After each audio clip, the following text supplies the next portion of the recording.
Кыргызстанда өстүрүлгөн үрөндөр чет өлкөлөргө экспорттолуп, эл аралык рынокто таанылууда. Буга чейин өткөн жылы Россияга 40 тонна кара беденин, Жапанга 1,5 миң тонна ашкабактын уругу жөнөтүлгөн. Ал эми Өзбекстанга жүгөрүнүн уругу сыноо үчүн берилген. Быйыл бул өлчөмдөр андан дагы көбөйүп, башка мамлекеттерге да экспорттолгону турат. Быйыл дагы ушул иштерди улантуу максатында 60 тонна кара беденин жана 2,5 миң тоннага жакын ашкабактын үрөндөрүн экспорттоого пландалып атат. Андан сырткары быйыл Беларусь менен да сүйлөшүүлөр жүргүзүлүп, өзүбүздүн кант кызылчасын жана кара беде үрөндөрүн ошо Беларусь мамлекетине сыноо катары жөнөткөнү ошо пландап атабыз.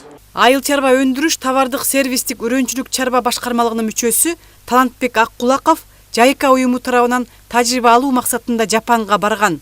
Анын өстүргөн ашкабагынын үрөнү Күнчыгыш өлкөсүн кызыктырып, өтө зор эмгек жумшап, анан киреше тапкандыгын билдирет. $2,000 $2,5 миң жери пайдада. Бирок бунун ичинде баягы немеде эмелер бар да, затраттар да бар да. Ошо кетирген өзүнүн эмгек акыларын эсептеп чыкканда бир дыйкан таза кирешеси $1,200 $1,500 жери мындай таза киреше алып келген да. Ар бир өсүмдүктү кол менен ар бир жалбырактардын өсүктерин баарын тең ошол алып, ар бир өсүмдүккө бирден тиги Япон технологиясы менен ошондо өндүрүп беребиз да.